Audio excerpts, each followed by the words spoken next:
Hey everybody, the plot thickens. F5 has been played. The strike we've been waiting for and calculating, hopefully accurately, as far as the way I've been thinking about this position. Let's click our little analysis button and dive in. The first thing you recognize about this move is that I pretty much have to take it. So we're going to analyze the position and try to provide you with some strategical takeaways, some tips, but you pretty much know when your opponent plays f5 with the threat of f4 coming, where this bishop would have nowhere to go and black's attack would be launched. In addition to the fact that you really gain nothing by building on that tension, because the only access points that you'd ever want to use after f5 are the light squares, which you're going to get better access to by taking. So, when pawn tension happens in chess, you have to ask yourself whether or not building on the tension favors you, or whether liquidating the tension favors you. Most of the time, building on the tension, if you can improve your pieces behind your furthest advanced pawns, favors you, and a lot of amateur players capture too early, or they push the pawn too early. But in a case where your opponent has concrete threats and you don't really have anything to gain by leaving the tension, in this situation, it makes no sense for me to allow you to advance f4. Or to even build up behind the pawn, because I'm going to have to deal with this at some point. So let's say I take it. And now, unless there's something really special as far as an intermezzo, right, a move that I didn't see, like would there ever be a reason to play bishop to c8 and bring the bishop here to capture the pawn? Maybe, but it seems kind of slow, right? You might see me now go for bishop takes c5, and after queen takes c5, knight d3, whereby I might even immediately strike with c5, because now the tactics on d6 are a real issue for black. Plus, I don't think that there's any real concrete threat after the bishop takes here, so ideally I think that black wants to get the pieces going on the king side as quickly as possible, so I expect the world to capture. And now what I was sort of torn about is how to approach this position. I clearly have to improve what's going on the queen side. My knight's on the first rank. This rook isn't in the game. This knight is a powerful piece, putting pressure here. So I've already analyzed the two approaches I can take there. One is to take. And let's analyze this. If pawn takes d6, am I really winning material? Is it official? Right, you have to deal with the queen. If you take with the queen, I trade and win the piece. If you take with the bishop, I trade. And after queen takes d6. If rook to g5 check, I play king to f1, queen g2 check, and I get out. That would definitely be a computer line if that was possible for black. This would be but by computer line, I mean a line that would be hard for a human to calculate initially, right? It would take me a lot to see this position ahead. But I don't see much other than if you keep checking, if I had to take a repetition, but I could probably even just run. And as long as you don't have an immediate rook d8, I think that black's attack is petering out. So if there's no crazy sacrifice, then we know d takes c5 is eliminated. So queen takes c5, knight to d3 becomes the critical line. Queen d4 is not going to be possible. Really note the key part of me bringing this knight here is that it both attacks and defends f2. So after the queen retreats again, the question is, do I have time to just rush forward? c5 now, the issue is that after takes, d6 doesn't win a piece because you can take it and my queen is blocked, right? I blocked my own tactical threats. So if that's the case, unless I have something else positionally that I'm gaining there, which is interesting, right? Putting the knight on d2 and knight to c4. If I had all the time in the world, white would be better because the knight would be really strong. I could start forcing this through. Problem is I don't have all the time in the world, and natural counterplay is going to make it very difficult for white. So that makes me feel like the pawn sacrifice would be out of the and you can back up and see the last video.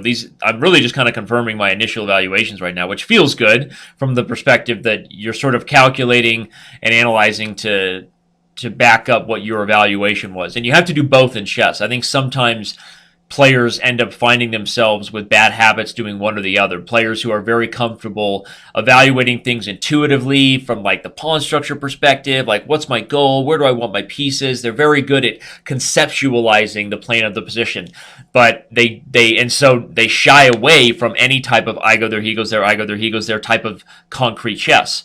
And then there are players who rely solely on looking for tactical tricks and for forcing lines and are outplayed on the bigger picture levels. And really, Chess has to be played on both, and you have to see how the tactical moves should be supporting your strategical ideas and vice versa. And I've given that advice to a lot of students. That's one of the advantages. Like if I actually have a student and I can go over their games, then you're really able to see someone's patterns in their thought process, and then you can give proper assignments. You need to do more of this. You need to do more of that to challenge the part of their muscle that they're not doing. Right? They're only lifting with their right arm and not the left arm. Then they look like that really awkward guy from that M. Night Shyamalan movie that nobody can remember the name to. Lady in the Water, Paul Giamatti, hashtag eat your heart out. Anyway, so that's not going to happen. I'm not gonna sack the pawn, but do I have time to play Rook C1? And if you go here, now that I'm still not threatening to play C5, that upsets me. Because now I feel like Black's attack is coming quickly, and if I don't have something that I'm going to deliver here, probably something has gone wrong. I don't know, and I could be overreacting a little bit. The knight is okay here, and c5 is an okay thing to have at some point. So if I played like rook to c2, right, just kind of sat on the position, prophylaxis, then maybe queen to e2, and then maybe rook to c1, I could try to build up to c5 being a real thing. And so I think there is something to that, but I worry about the rooks, the rook coming to g5. I worry about the bishop pair relocating to the king side. And so now what I'm doing is I'm balancing my intuitive approach to the game, like this is what I'm afraid of going to happen, but I'm not really being that concrete about it, right? I'm not calculating, rook f8, rook c2, queen e2, bishop c8, rook c1, rook back to f6, opening up the diagonal, like c5, dc5, knight takes. Is there a threat? Yes, rook takes f2 is a threat. If the knight moves from d3. So that would be how you would want to back it up. And that's advice I can give you guys as far as how to improve your own chess. You can't rely on just what you're comfortable with evaluating or at least don't complain when the critical positions always seem to be just slipping out of your hands, right? So I'm going to back up and consider my other move here. I do feel like knight d3 is going to be a critical move to consider. And well, here, I'm kind of assuming they want to take it, because I feel like letting me take with the knight here would be a bad idea. So if takes, a couple of things here that are nice. One is that if you play rook here, this move might actually be a real threat again. Right? Pawn takes, d6. If you pin my pawn, I'm going to take your bishop. And you don't have enough, right? Takes, I take here, and in the end of these lines, there's not even rook to g5. And I guard f2 here. So that looks like c5 could actually happen. And if that happens, even if you make some other move, now I have pleasant decisions to make, right? Take here and open the c file and get the passed pawn, or play c6 and try to start Operation Queenside, right? Operation Queenside Assault. This might actually be a little slow, though. I have to be careful. I can also leave the decision for another day and play a move like rook to c1 as long as taking here isn't the end of the world. Which it may not be. Probably something like this is still going to favor white, because the rooks should be better than the queen in this kind of endgame, I think. Although that's a little bit of a superficial evaluation. With my king being open, that may not actually be true. You have to be very careful when you have an open king and open diagonals, and you're going for the piece exchange against the queen, right? Whether it's 3 pieces or rooks, open king is a very big alarm, because the queen thrives in those situations.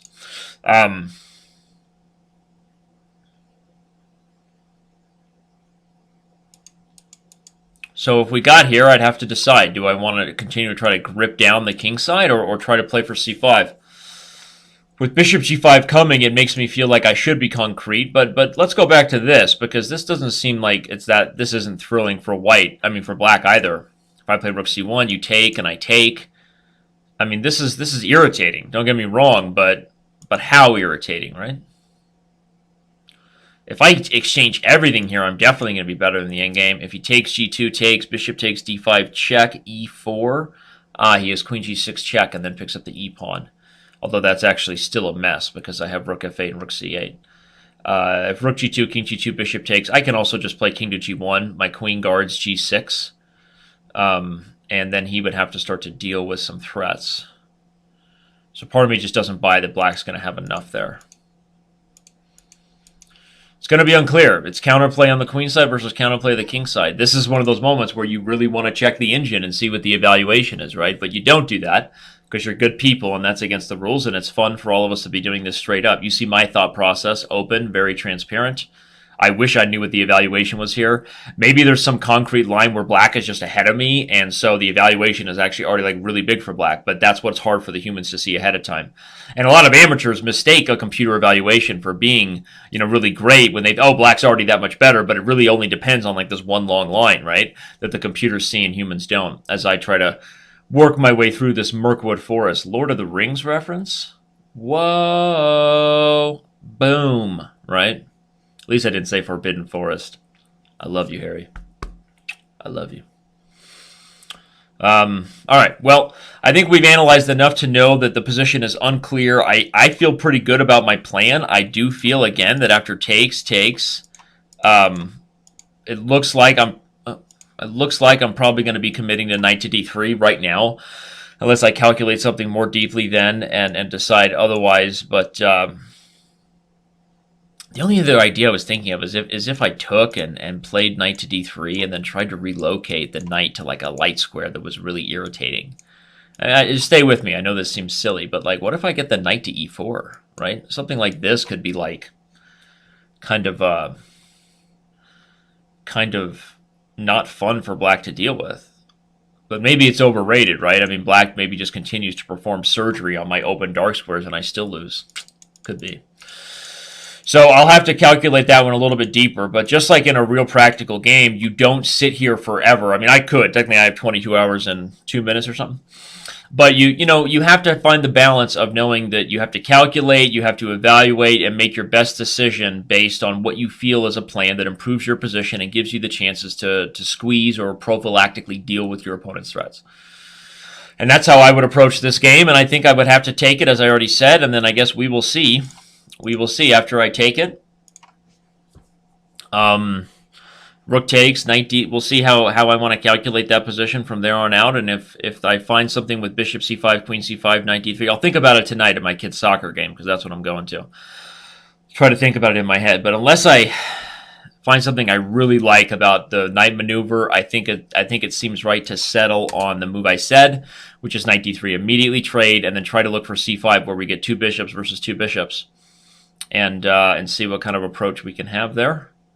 Should be fun. World, it's on you. 23 hours and 59 minutes. Tell your friends about this. I think we're getting a lot of good stuff here. I think hopefully you guys are appreciating the thought process and the advice I can give along with it. A lot of it is stuff I pull on from my 15 plus years of teaching kids, right? They say, Danny, you're not that old. Well, I was teaching since I was about 12, okay? So hopefully some of those tips can be useful to your own games. Even if they aren't, have fun beating me. And enjoy the show, everybody. This has been Master versus Many, as you know, and I am signing off. Peace out.